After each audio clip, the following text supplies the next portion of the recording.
Kolbrin Bible, Book 5, Book of Manuscripts, Chapter 34, Annex Scroll 2. MAN 34:1. This is written on a scroll found in the temple of Anthohara, the possession of Niati, a free woman of Pebes. MAN 34:2. Then there was peace throughout the land, and the two priesthoods dwelt together in tolerance. But behold, the day came when the hearts of men turned again to strife. Then the land was rent in twain, and the forces of the red reed crown strove against those of the white lily crown. Once again the dark mist of ignorance descended to envelop the hearts of men. Again the sacred shrines of truth were closed, and those who served truth withdrew behind the veil and were hidden from the eyes of those who would profane her. The whole land was torn apart from upstream to downstream. From the right hand to the left of Egypt there was strife. MAN 34:3. Then came one who was mighty among men, one who also knew truth and saw the wickedness of the people. He was a declared one, for unless a man be such, he has no value among the chosen. He carried the sword among the striving peoples, and in his day the might of Mantathrop prevailed. The spirit of Hori, who took the land from Nama, and Amenis, who united it, were with him. Then the lands of the north and the lands of the south were delivered into the hands of the king, and they became one. They were united, though they remained two. They were even as they had been before. Yet the multitude declared themselves, for the ways of the multitude and the light of truth remained obscured behind the dusts raised by their dancing feet. Though peace and plenty reigned throughout the land, righteousness did not attend the throne of later kings. They ruled as kings, but the days of their rule were dark days of sorrow for the followers of truth, for they became few and feeble indeed. They were lost in the land again. As in other days, the high servant of the sacred mysteries, who held the key, commanded that the sacred shrines be closed. This was so that any knowledge of the great secrets should not pass into the possession of the unworthy multitude, which would profane them again. As has happened many times, the great light was removed from the midst of men. MAN 34:4. Then came the year of the great flood of waters, though some say it was before these days, when the salt seas rose upon the east and covered the land. Men were warned beforehand by the shortening of the days of the years, and the 5 days now added to the days of the year are days of sorrow for the alteration of things. It is said that 7 days before the coming of the waters, the sun appeared in a different quarter, but this is not easy to believe, as the sun remains ever constant. The sailors of the king certainly departed for strange places during the chaos of waters. Perhaps this was because the sun had left his steady course. MAN 34:5. Kings came and departed to their place. They ministered unto the people according to the light revealed unto them. Most knew only the veiled truth, but in olden times they were better kings than in later days. There were long generations of men who walked with wisdom, and among them was the generation of the first great master, he who established the brotherhood of the chosen ones of light. In those days men learned the rites for coming forth by day, but the inner wisdom was not declared before them. Yet they were days of wisdom, skill, and knowledge. But the knowledge of the Spirit still languished, and the sacred secrets remained hidden. In fact, never have they been revealed to the multitude of men, for never has the multitude of men been worthy. MAN 34:6. Now men say that all the wisdom of those so wise availed them nothing. Have they not long gone down into dust? Have they not departed to the land of no return, to the place that may or may not be? Where is their memorial? Where are their shrines? Can even their tombs be seen? MAN 34:7. They say among themselves, as it will ever be said when men are deluded by their mortality, the life of man is short and uncertain. The one certainty in life being the approach of death. What awaits hereafter no man can tell, for no man is known to have returned from out of his tomb.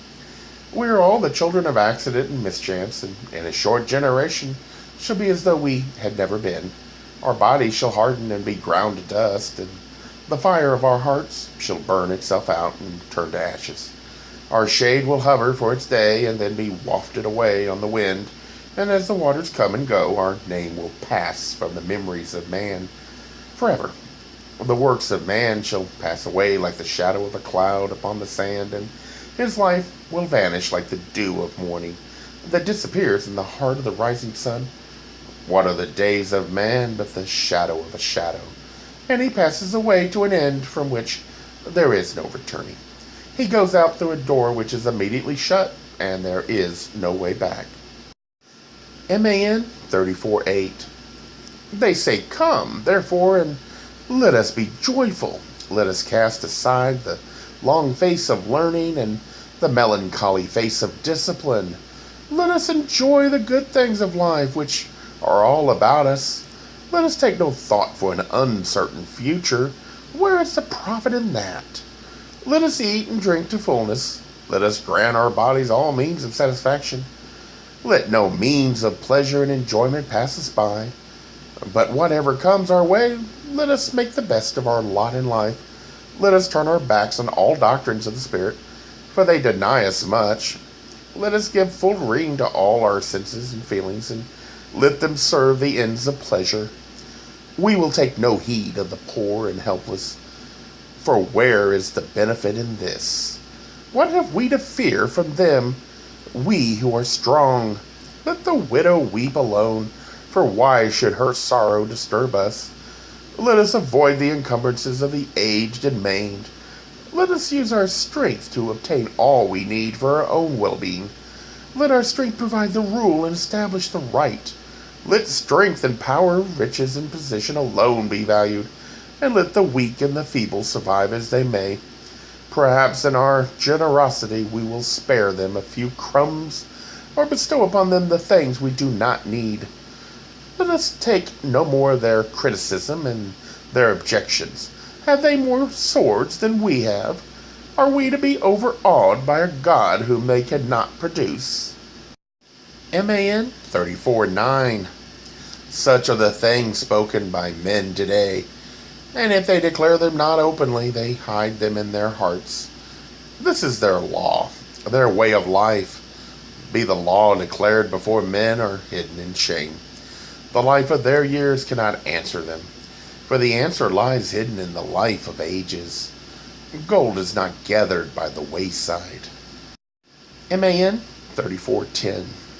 Yet the wisdom of our fathers did avail them. Whatever is said in the streets today, they have indeed left a memorial worthy of reverence, and they are not without shrines. The wise words they spoke have not gone down to be eaten by dust, nor have they been carried away on the wings of the wind. As for the enlightened ones who passed among the people and strengthened them since the days when the gods walked with men, their names have become lasting, even though they themselves have gone. They did not make themselves tombs of stone and memorials of metal, nor did they desire them. They were unable to leave estates to their children. Some were unable even to leave an heir alive. Nevertheless, they made heirs for themselves among those who study their writings, and they have left treasures of wisdom for their estates. Their memorials are the words which came from their mouths and remain still alive on the tongues of men. Books of wisdom are the heritage they have handed on, and they forge the frail reed into a mighty weapon. Where are their like today? Men sneer at the achievements of the past, at the greatness that has gone, but are these not achievements and greatness they cannot themselves hope to emulate? If men have climbed high today, did they themselves build the stairway, or was it erected by the labors of those long gone? Was not the first step laid down in ages long past? Is the first step of least importance? Is the foundation any weaker than the superstructure? Even the superstructure of today? Yes, the great men of wide wisdom have gone. they are forgotten, yet through the greatness of their works they are honored, and their spirit moves among us still. The chords they struck still echo within our hearts. MAN 3411. Where today are the rulers and princes this land once knew? Where are similar officials to be found? Today bribery creeps behind the seats of judgment, corruption lurks on the right hand, and perjury sneaks around to the left. What of the flow of fine words that accompany a magistrate to his seat of appointment? What have these noble utterances become but a more meaningless babble? Yet are they not a glorious thing, capable of moving the hearts of men with their inspiring message of hope and the ultimate attainment of justice? Let them be recorded for all time. MAN 3412. He who is pure of hands comes forth. He utters the words that have come from the temple of Mot. Those with panther skins bear the symbols of authority. These words are spoken. You are the ever faithful servant of truth, the humble one who begs her for guidance.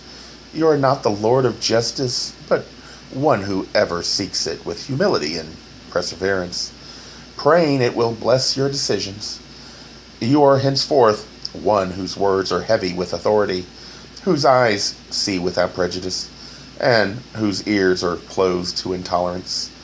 Your thoughts are clear and clean. Your heart is pure.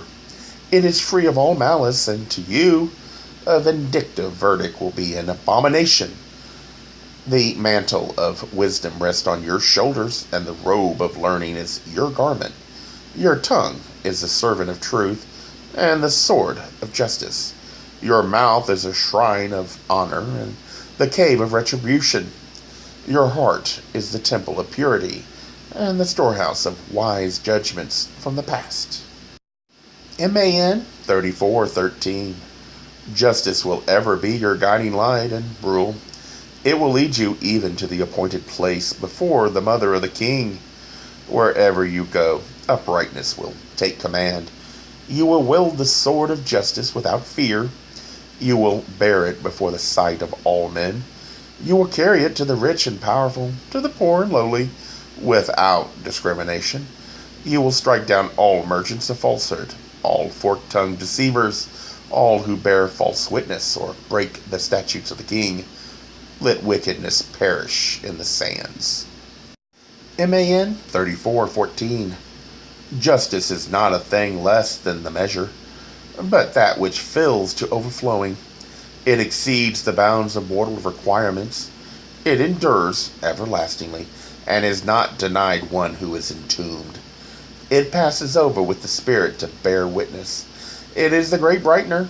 It is not a thing bought and sold. Justice cannot be bartered. MAN 3415.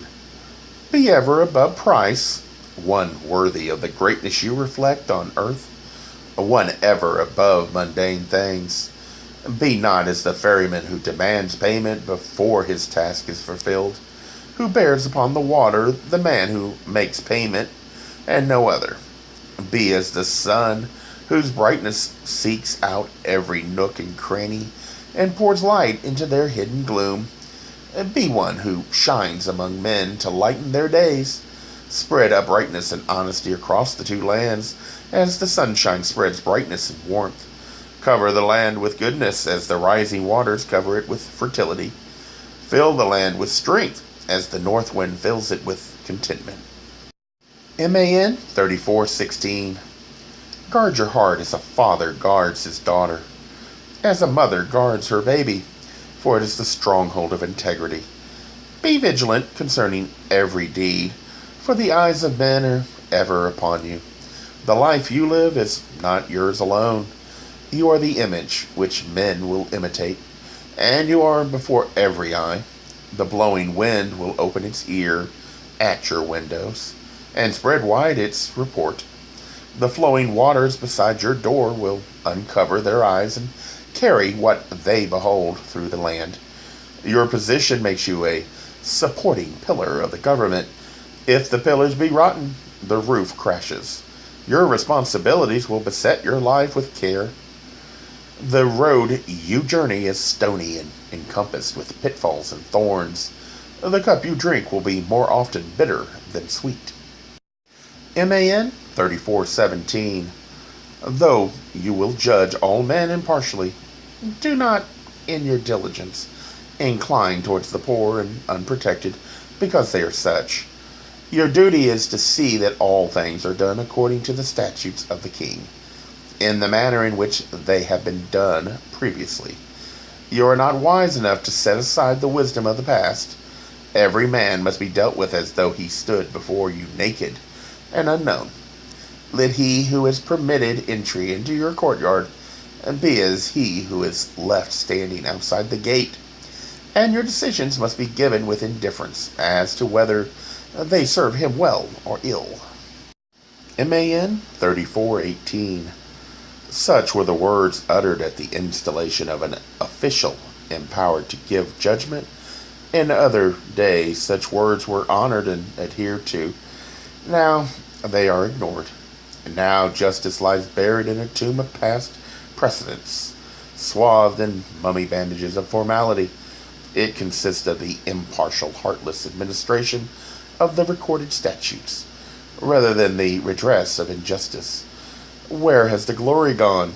All is lifeless. All is dead. The hands that guide are dead. The hands that rule are dead. MAN 34:19. Men may ask in days yet to dawn how it came about that the flame of glory died in Egypt, how her grandeur passed away into dust, how, when man had climbed so high, he could climb no longer. But there is no simple cause. The seeds of degeneration lie dormant in every nation, and every man, as the man, so the nation. These seeds are as weeds which spring up when the cultivated soil is neglected, when it is tended with indifference. The road to greatness is for nations, as for each man, a hard and stony one. Greatness is a gift requiring constant effort to attain. When men decline the effort, greatness departs. Greatness and glory will abide only in the habitations of the worthy. They depart when no longer treated as honored guests. What are justice and truth today? They are no more than words mumbled by the lips, but once they were an inextinguishable flame burning within the hearts of men. What is left of honor when men cease to regard it as more than an empty symbol? It is like the lyre in the hand of a man with blistered fingers, or as the flute played by one with scabby lips. The instruments remain, but where are the musicians? Without the musicians, where are the melodies? MAN 34:20. In the land of Egypt, periods of righteousness have come and gone, like ripples passing over a quiet pond.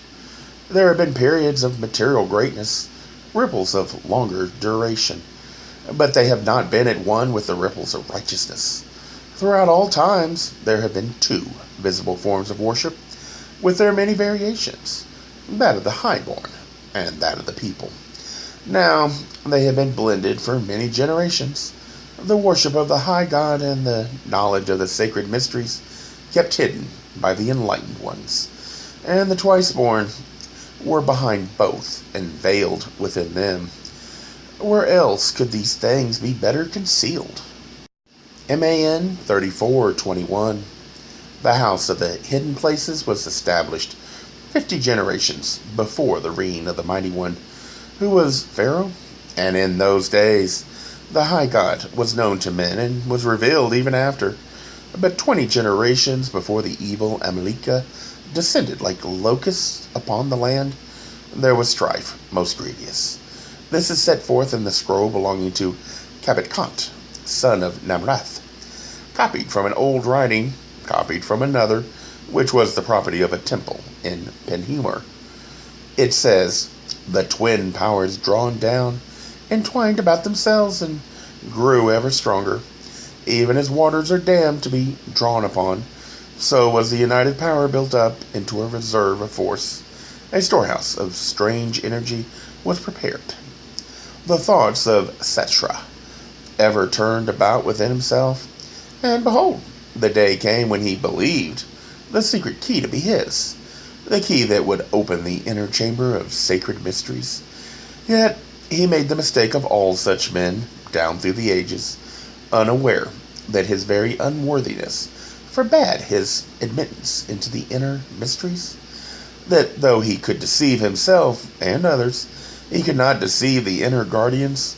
It is true that some who were admitted to the outer chamber were indiscreet and spoke carelessly before the ears of unadmitted men. It is ever thus when goodness is not persecuted, for goodness blooms best in the barren soil of intolerance and injustice. Anyway, in this manner, the seeds of strife and suffering were sown.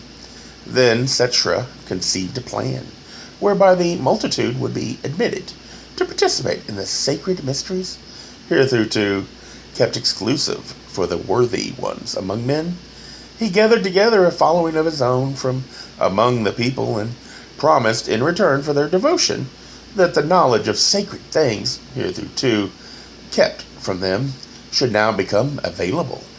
He called those who followed him the enlightened ones of the gods. Naturally, such folly could have but one outcome, for the experience of ages has shown that sacred things cannot be revealed to the profane. Not only would the things revealed be disdained by the ignorant as swine would trample pearls underfoot to gobble up a handful of filth, but the multitude in its sinfulness would destroy the delicate beauty of the hidden mysteries, like goats devouring hangings of artistically patterned loveliness. They would decide that the gross things to which they were accustomed were more satisfying. MAN 34:22. The new teachings grew in strength and spread throughout the whole land. They went from city to city, gaining followers in every one. The multitude is ever powerful. Therefore, he who controls it by whatever means is himself powerful. Thus, it came about that eventually Setra was able to challenge the authority of the twice-born. This authority was always vulnerable, as it sought to rule by wisdom and goodness, rather than by power and subtlety. Only when wisdom and goodness rule the wise and good can such rule succeed. Such time may never come. MAN 34:23. Though the followers of Setra could not discover the higher secrets, they learned the lower ones, and these were twisted to their own ends. Thus were developed the worship of dark spirits, a vile and poisonous thing that perverted the thoughts of the people and led them away from the path of spirituality. They strayed into all manner of strange and corrupting byways. Then their hearts hardened by earthly sordidness, they rose up, clamoring for the blood of the righteous ones. MAN 34:24. Now Setra gained the ear of the king, and pouring in a flood of venom wrapped up in fine speech, he overwhelmed the heart of his majesty. None in the land had a tongue more subtle than that of Setra. Then new shrines were set up in the temples. New forms of worship appeared, pandering to the weaknesses of men. The hidden places of the enlightened ones were profaned with wickedness, and the secret chambers of the twice-born were polluted with vile rites. Therefore, the enlightened ones and the twice-born withdrew from the eyes and knowledge of men. Their day was yet to dawn, but none among them would ever have thought that never in Egypt would that day be. Yet, dawn it will, even though it be in some strange land, where the ways of men are different, and in some manner inconceivable to men of our times. Will they be people such as we? O my land, having known you, how strange all others appear. Away from you I will be as a fish cast up onto dry land. MAN 34:25. In the temples dedicated to many different gods, the forms of worship were subtly changed. To serve another end, the servants of the Dark Ones were able to display wonders before the multitude. But these wonders were works of deceit. They revealed mysteries, but The mysteries were not the most sacred ones. These were never known by any likely to betray them. The thoughts of the people were poisoned. All manner of rites aimed at satisfying carnal cravings were introduced. Simple, satisfying answers were given to content the hearts of the people, and all manner of rewards were promised for payment made. Men were promised forgiveness of even the most grievous wickednesses.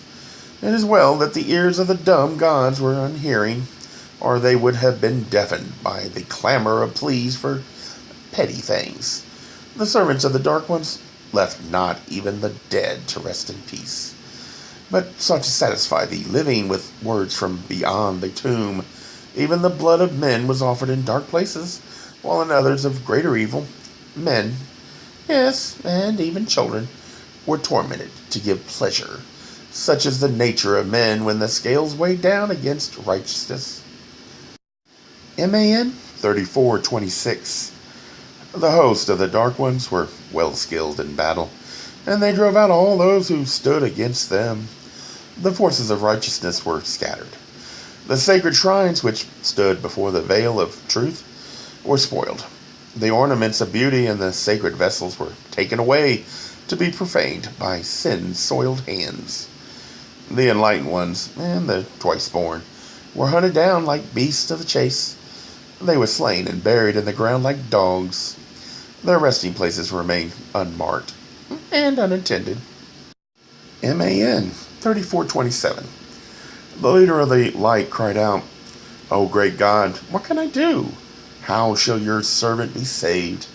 What shall be done unto those who have profaned your sacred shrines? What can I do to turn back the rising waters of iniquity and temper the wild winds of wickedness? How can the black cloud of ignorance be lifted? What shall be the just reward of those who have slain the faithful?" The voice coming forth by the Spirit of God said, "Concern yourself not with those who have persecuted you. Leave them to follow the path of their own choice. Vengeance is with me. I will measure without stint. Justice never sleeps and never forgets. The reward of the wicked awaits them in the hall of no hiding place. Justice will speak the final word." MAN 34:28. The leader of light and those with him fled into the land beyond Shari and built there the temple in the rock, which stands against Sheena. In this land, the forces of the Dark Ones were cast back, yet still some among the faithful beseeched their God to save them. Thus it has ever been. This is the nature of man, that in his hour of distress he cries out to God in bitterness of heart.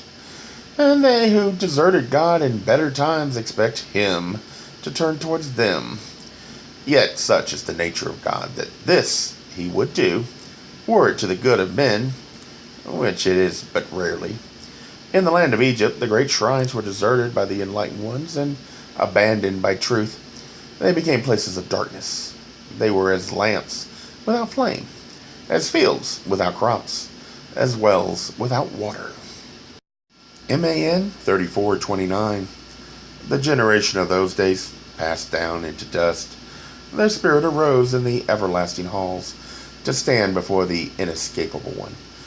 Then, in the generation of Pahufa, the name of Asira began to be known in the land, and for 12 generations it grew in greatness. The Peru departed. The Amaluka came. 10 generations entered into their eternal habitations, and Tathomesis came to make the name of Egypt known throughout all the lands. He too could no more stay the hand of decay than could the meanest slave.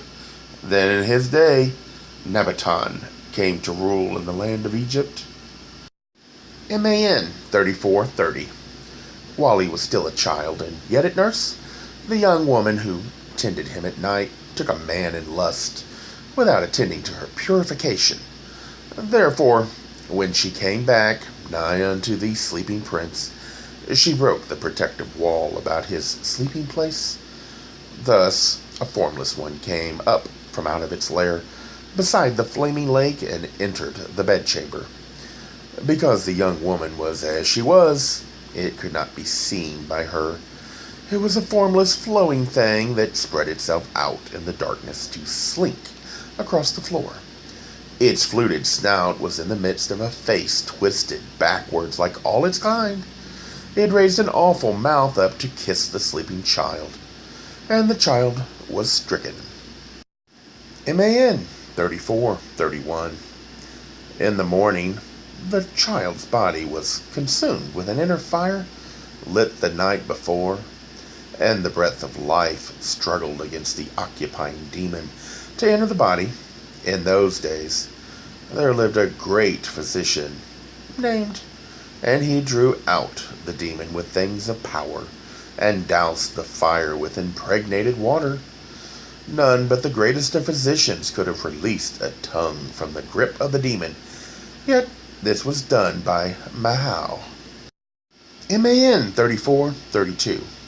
Perhaps it is well to give a fuller account of this pharaoh, not as a matter of history, for this I am not competent to record, but to show what can happen when those unqualified seek to reveal the light, also the perils that can attend such folly. Man 34:33. Nabahaton rose to rule while still very young, and though it is said that he died in the grip of a demon, with blood welling up from within his mouth, the other version, that he died a tombless wanderer, seems more probable, for it is so written on the tablets of Amun. Man 34:34. In the days of his father, the enlightened ones had regained strength in the land of Egypt, though they remained a hidden force, and all their deeds were secret. Nevertheless, they were not unknown to the priesthoods, which were then strong, though they were regarded with much disfavor. In those days, the charges made against the enlightened ones were that they stirred up the lowly against the powerful, that they tried to turn the land over, to change that which had ever been. Therefore, those who knew the great God dwelt in seclusion and hiding. Their names were unknown, their faces unseen. Man 34:35. The mother of Nabaton was Tawi, one of the chosen ones. In those days, there were still 4 ranks of the faithful: the twice-born, the enlightened ones, the chosen ones, and the dwellers in light. Among the dwellers in light, there were seekers in light and laborers in light. Even then, as now, the wife of Pharaoh, though of high blood, was no more than half Egyptian. Her ways were strange. While he had still not come to manhood, the mother of Pharaoh taught him the ways of light. She revealed many of its secrets, probably without proper authority, though this cannot be known. However, though the leader of light in Egypt was never far removed from the Pharaoh, only during days in the far distant past were the kings numbered among the enlightened. Only in the days of true greatness, days long gone, down into dust, days long forgotten in the land, yet ever we have hoped. The kings bred for goodness, the families reared to conserve spirituality, were swayed between 2 influences, that of the spiritually inspired ones and that of the earthly oriented ones. Earthly conditions being what they are, and the purpose of earth being what it is. It was too early in the generations of men to expect goodness to triumph. It is in this that the forces of good are confounded. They anticipate too easy a victory. Yet, though the pestle grinds slowly, it grinds with every blow. Man 34:36. It was the wife of Pharaoh who influenced him to disclose some of the mysteries, which, since the time just mentioned, had been completely withdrawn and very carefully hidden. Thus, though the forces of evil had prevailed in the land, they had not uncovered the inner shrine of the sacred mysteries. Such mysteries as they had discovered proved of little value to them, and were soon so distorted and perverted as to be useless. The great secret of how to penetrate the barrier between the 2 spheres of mortal and spirit was still completely secured. If nothing else, its very dangers would have safeguarded it. MAN 3437. Actually, though it is said that secret mysteries were disclosed, this did not happen. All that did happen was that Pharaoh used the knowledge he had to try and give the people a greater insight into the way of light, the true way. As is ever done, he veiled the all-consuming brilliance of truth, leaving just sufficient glimmer to light the way, to become a beacon. Nabhatan himself saw the truth but dimly, for though he tried, he failed to meet the test of an enlightened one. Perhaps it was this that inclined him away from the faithful. How many, when they discover what the knowledge of truth entails, falter on the path. MAN 3438. The Pharaoh, the Great One of Egypt, was ill-formed in body. He was subject to uncontrolled trances, unproductive of any vision. This was because at such times his spirit would withdraw, thus permitting a dark one to enter its seat. He would fall down upon the ground, and the demon spume would issue from his mouth. Therefore, at such times he had to be kept from the eyes of the people, lest they were seized with the fear of demons devastating the land and sapping its fertility. Yet not everything could be kept hidden from the people, for the Pharaoh lived as the fish within the garden pool. Therefore the people learned of his grievous wickedness and turned from him. Nevertheless, it was not as bad as the marketplace chatter stated. This Pharaoh had many powerful opponents in high places.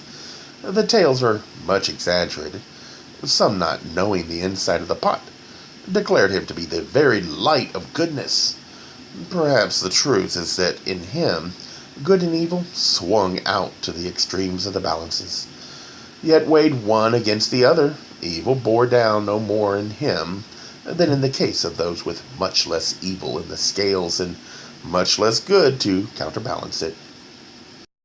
MAN 3439.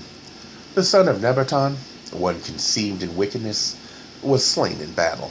Therefore, the younger son, one also born of the union of evil, became king in Egypt. In his day, while yet young, he became a follower of the new rites of mystery which his father had set up in imitation of the mysteries of the hidden God.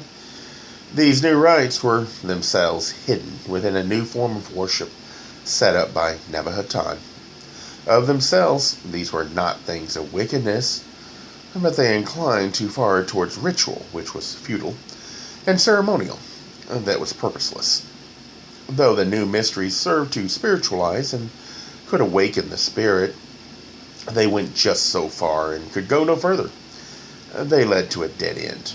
They went as far as the grim threshold, but could not lead beyond it as far as the faithful were concerned.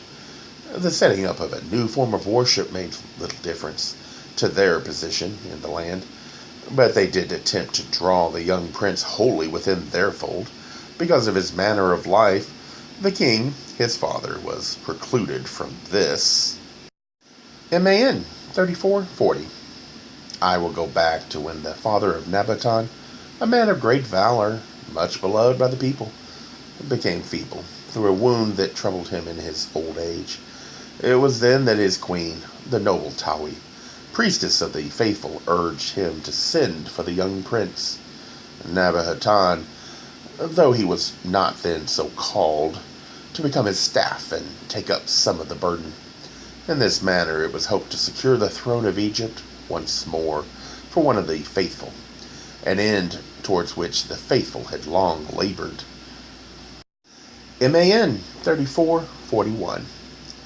Undoubtedly, the enlightened ones and the chosen ones from among the faithful played some part in the introduction of the new form of worship, but unfortunately they were not equal to the opportunities of the times. And this is an instance when too much concern with spirituality, too little interest and involvement in mortal affairs, can prove a fatal handicap.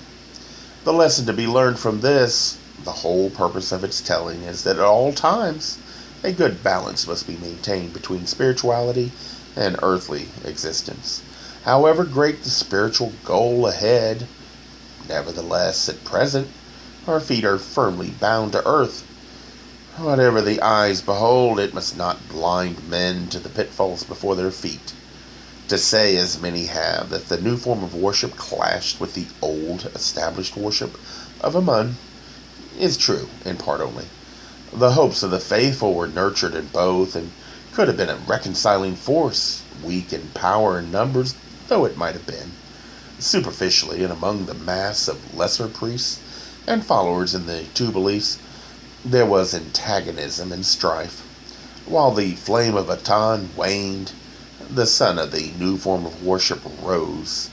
But it was the popularity of Queen Tawi among the people, her wisdom and insight, that enabled the young prince to maintain his place at the king's right hand and share the royal symbols, despite hostility by the priests of Amun. Had he dutifully followed the path of the true way, all would have been well. Perhaps, and this seems more likely, he did not quite understand it. Probably his intentions were good, but good intent is not sufficient. Good intent is nullified by lack of wisdom and knowledge, and confounded unless supported by example and deeds. It is not sufficient for a man to proclaim a way of life for others unless he lives according to its principles himself.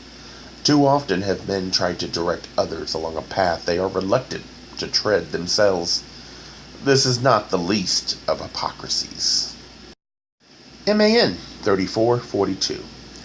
When his father died, the young king Nebuchadnezzar ruled in equality with his mother. They shared the royal seat and symbols, but he acted in a manner unbefitting his son.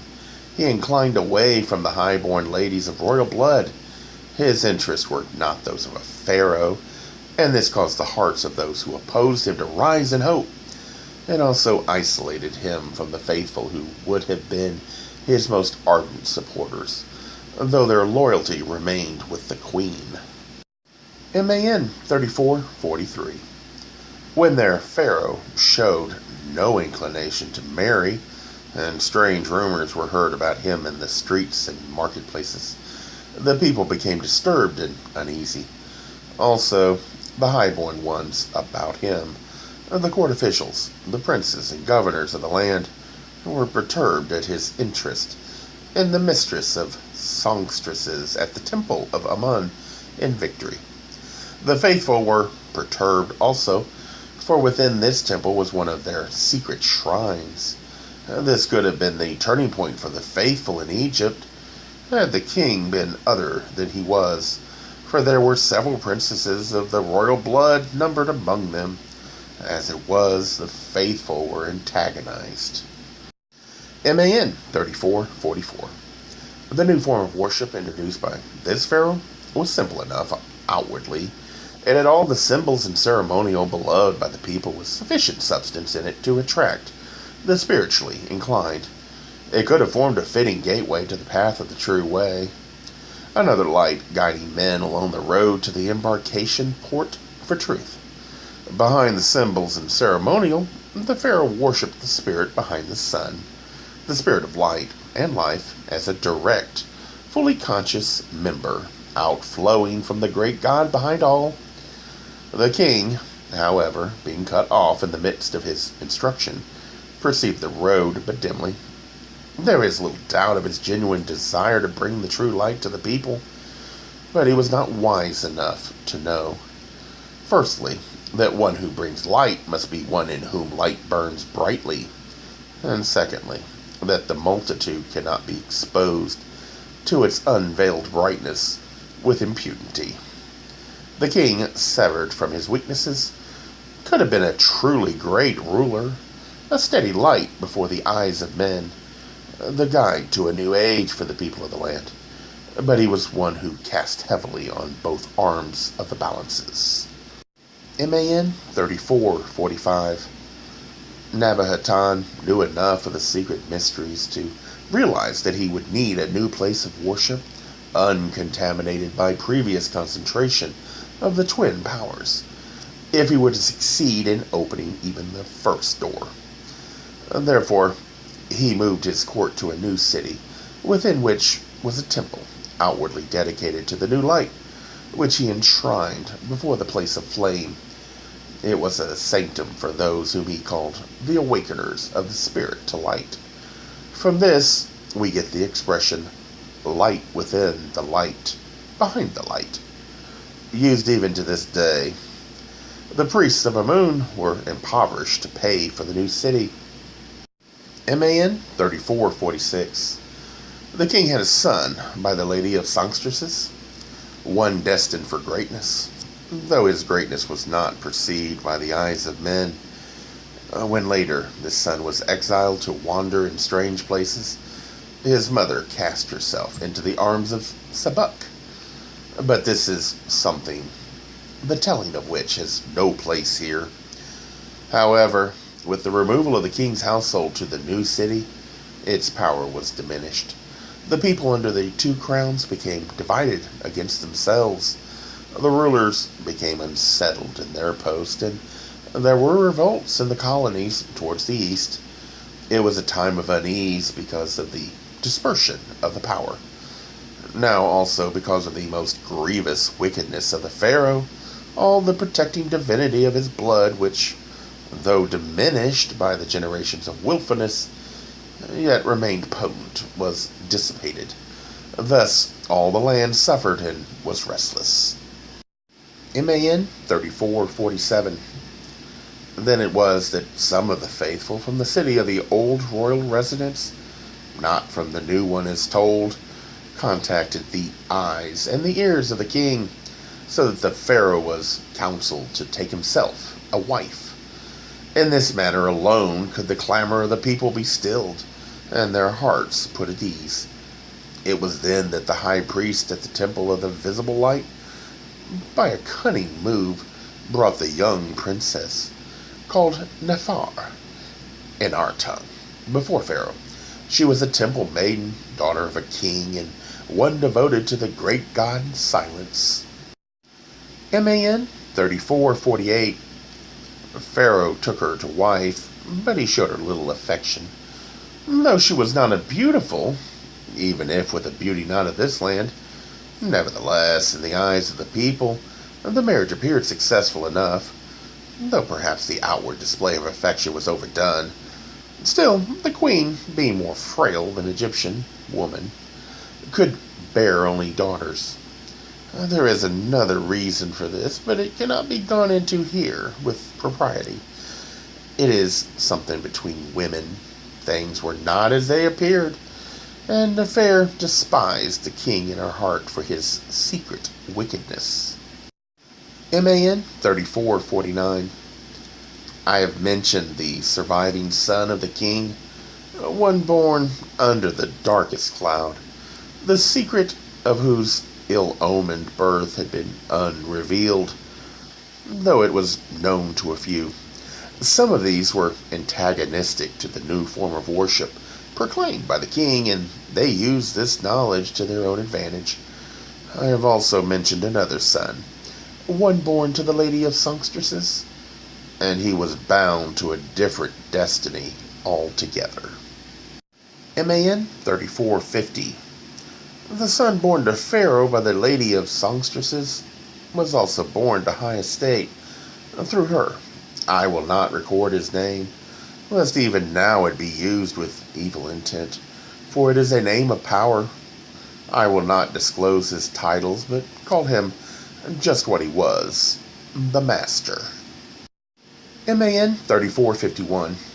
When the Master was born, Pharaoh was quite indifferent towards him, though through the nature of his blood he was not unexposed to danger. The account of how the child was stolen from the temple garden by the priest of Amun, how it was rescued by a Syrian in the services of Nefer, disguised as a woman, vendor of spices, and Celtus, a captain of craft, is known and need not be retold. However, though it is true that the child was carried away by a vessel, he was not taken to the lands of the Hinbru. He was not brought up in the household of the captain of craft. The child was left at the temple of Anthar in Splendor. where sweet waters kissed the bitter and brought back to the city of the horizon at dawning. Later, both child and mother were taken into the royal household, for the two women had long been friends, even before Nefer became queen. Yet Pharaoh knew not that the man-child within the household of Nefer was his, for the tale had been put about that the son of the lady of songstresses was dead. Thus, even in the shadow of the royal household, the master grew up to walk in the path of truth. MAN 3452. Now as the years went down into dust, the land of Egypt crumbled and began to fall apart. Nefer, because she followed the pure light, could not dwell with Pharaoh while the life he led was an abomination against purity. She was an ever-faithful one, though in her disgust she must have been tempted to be otherwise. The queen removed herself and her household in the 15th year of the reign of Nebaton. It was then put about by those who licked the feet of Pharaoh that she was a fickle woman of wanton ways. They said she was an adulteress and called upon her beauty to bear witness against her. What they said was false. It is equally false that all beautiful women are fickle and wanton. True, such women may be subjected to greater temptations, but if they resist these, are they not so much the greater? Are they not so much more what a beautiful woman should be? The true inspiration of men? Surely there can be no doubt that the Pharaoh was abnormal. For how could any but an abnormal one treat such a woman thus? Nefer sought refuge in Labados, where there was a secret shrine to the great god, and resigned herself to a life of great virtue. With her went the master, then on the threshold of manhood, but his true mother did not go with them. MAN 3453. Without the temple gates at Labados, beneath a sycamore tree, dwelt a three-eyed man, Hippoa, one who could foreknow the future, who had the gift of far-seeing, but he was aged and infirm. One day, the master chanced to pass that way, and he came upon Hippoa, as some youths mocked him and cast sand upon his head. Then the heart of the master was filled with wrath, and taking up the staff of Hippoa, which lay upon the ground, he laid it on the backs of the youths, and they were discomfited. When they had fled, he succored the old man, and returning into the city, brought forth food, so that Hippoa ate and was made content. Then the master sat at the feet of Hippoa and heard his words, for they were words of wisdom and truth. Hippoa was one who knew the mystery of the great God and the secrets of the hidden places, for he was one of the twice-born. Thus the master became the old man's staff. Eventually, the day came when the two journeyed to a secret place within the wilderness, so that the master might approach the threshold. MAN 3454. When Nefer left, wickedness consumed good in Nebaton, and the chambers of his heart lay open and unprotected. Then a dark one entered into him and drove him out into the barren places of the wilderness. It is said, and Pharaoh fled through the wilderness, uttering horrible cries and howling as dogs howl, so that all men departed from him in fear. Thus it came about that Nebaton came upon Hippoa and the master as they sat beneath the shade of a rock in the heat of the day, and the tongue of the king was blackened with the fire of the dark one that held him. MAN 3455. Hippoa cooled the fire within the king and expelled the dark one, so that the king was made whole again. Then they went, the three of them, to the place where the fighting men of Pharaoh were encamped, the king riding upon an ass. When the king was again bedecked in his royal garments and girded with the symbols of power, he gave Hippoa a place of honor, and the master dwelt at the gate of Pharaoh. MAN 3456. Within the city of the horizon, at dawning, was the temple of the sun's dawning, at which Nebaton officiated as high priest. But after his return with Hippoa, he built a residential temple up rivers called the Sun's Blessing. Some men have called it the Temple of the Blessing of Light. This was erected in 3 courts, one of which was called Nefer's Memory, a place dedicated to womanly virtues. There, when she came of age, his daughter by Nefer, a maiden called Meriton, was consecrated in service. There is a description of this maiden in a scroll kept at the shrine dedicated to the martyred maidens of chastity at Namen. The city of forgotten wickednesses, it says, "As I stood before the gate called Treasure of Life, on one pillar of which was engraved the words, 'When the eyes see, the ears hear, and the nose smells, and they transmit to the spirit that it understands.' I saw the young daughter of the king. She was not tall or fat, and her feet were delicately formed. Her curls were long, but tied back from her face, and anointed with sweetly fragrant oils. She passed close by, and I noticed her garments gave out a delicate perfume. Her eyes were large and unusually long-lashed. Her glance was soft and restrained, her whole bearing modest. Her skin was lighter than the pale copper of Ascot, like the cherished ostrich egg, soft as the finest oil. Her nose was perhaps slightly larger than usual, but fine and delicately formed. Her mouth was small, though the lips were full, and even then tantalizing with secret promise. About her head was a circlet of gold, and she wore a necklace of gold and blue stones. She was clad in a pure garment of fine linen, fringed above and below with blue and red. Upon it were workings of gold ornamentation. On her arms were bracelets of burnished copper, interwoven with gold and silver. She had just come from the sacred grove, and the glistening dew of morning still dampened the lower fringe of her robe. In one hand she carried 2 small bells of copper, and in the other a small hammer of gold. MAN 3457. Such was the daughter of the king. Yet among all the highborn ones, throughout the long length of the fertile lands, threaded like a necklace upon the Nile, there was no man to truly love her. Certainly many desired her, but who among them could say it was for herself alone? Desirable as she was in the eyes of any man, no, she would have gone to her marriage bed unloved as a woman should be loved, a pawn in the game of power, a sacrifice at the altar of ambition, a chattel bought as a means of winning favor in the eyes of a ruler. Would not her fate have been better had she been born to a herdsman? Or were she the daughter of a craftsman? Then she could have delighted in the kiss of the hot sun and the caress of the cool breeze. She could have been loved and wanted for herself alone. Such, however, was not her fate. All things she could have had, but this. MAN 3458. It was after the consecration of Meriton that the eyes of Nebaton wandered towards her lustfully. But perhaps to do him justice, he should not be judged by the same standards as other men. He was the Pharaoh of Egypt who, according to ageless tradition, was above wrongdoing. There is not much doubt but that at this time he was under the control of either a demon or a dark one, which had taken possession of his heart.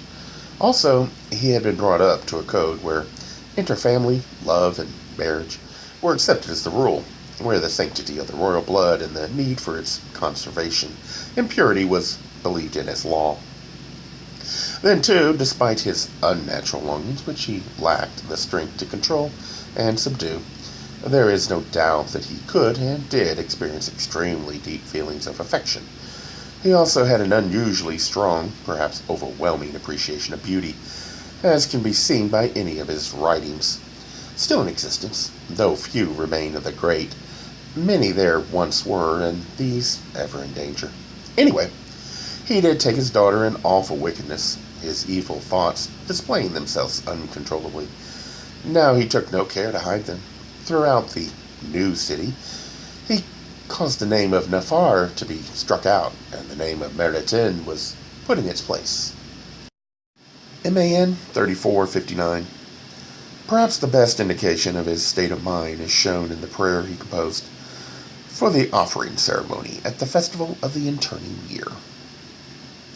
With this sacred outpouring we sanctify you, great God of golden goodness.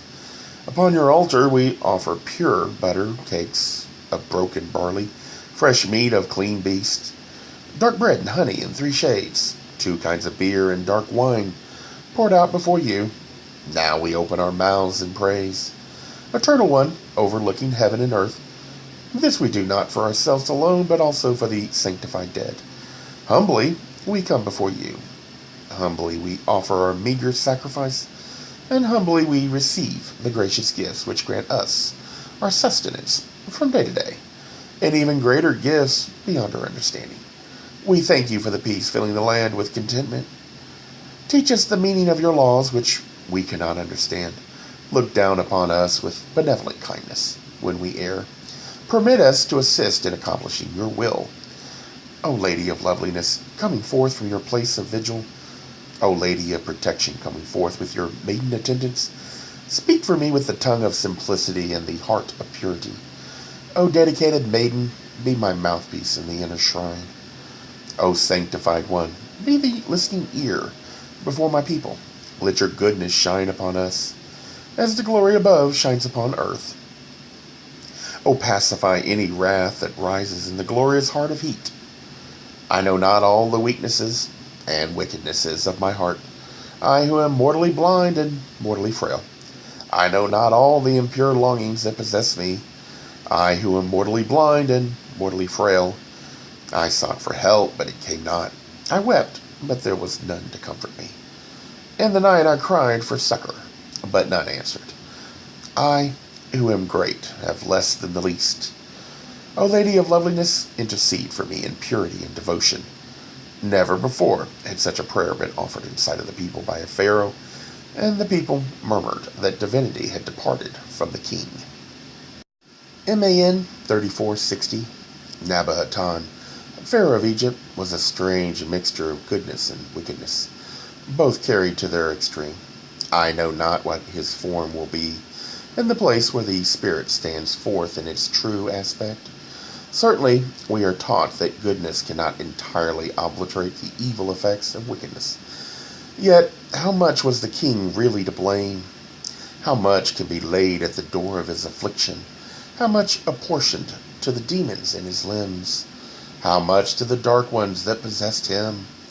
These things are beyond judgment by mere mortal men. They can be properly dealt with only by a higher judge and infallible reader of hearts. MAN 3461. Although it had been accepted that the kindred of the Pharaoh could intermarry, any union between parent and child was absolutely forbidden. This law from days long past was still binding, though the law which decreed that anyone of royal blood, suffering a demon-induced deformity, or becoming possessed by a dark one, should be given the drought of death, was no longer enforced.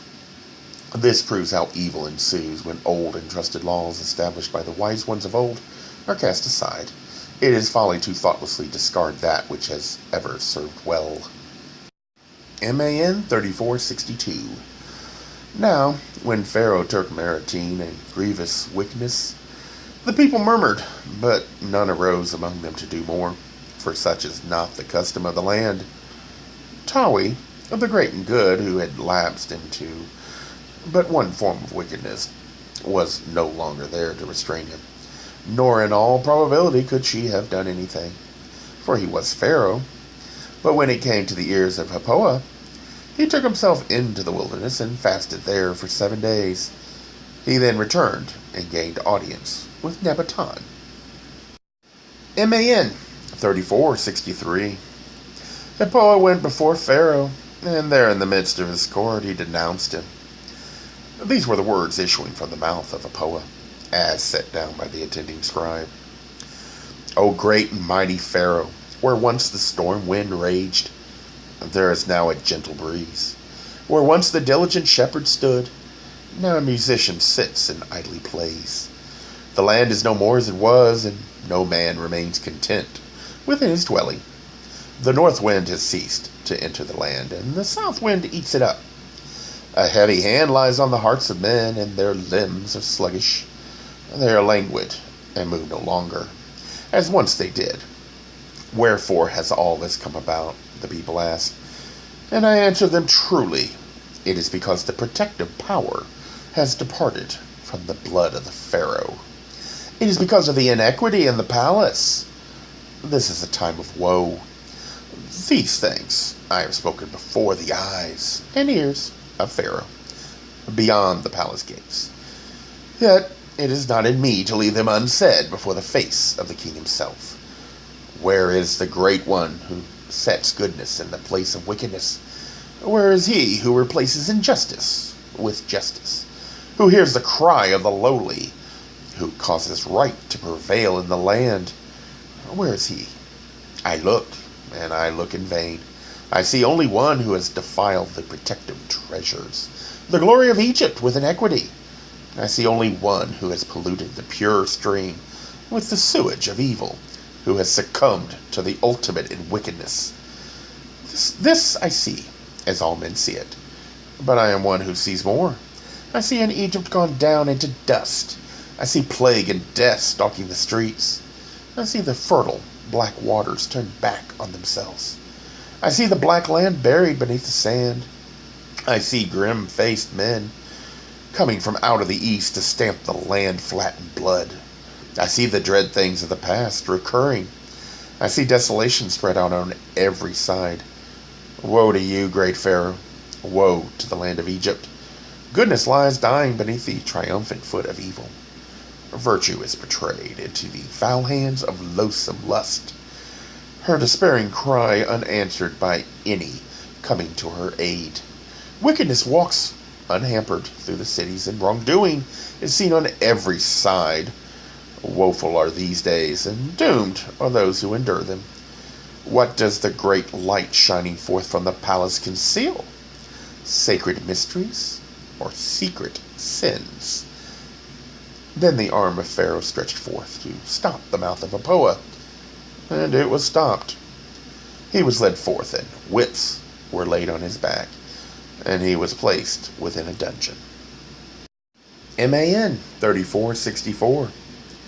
The events that followed remain within a shadow, and none knows the truth. For it was a time of confusion.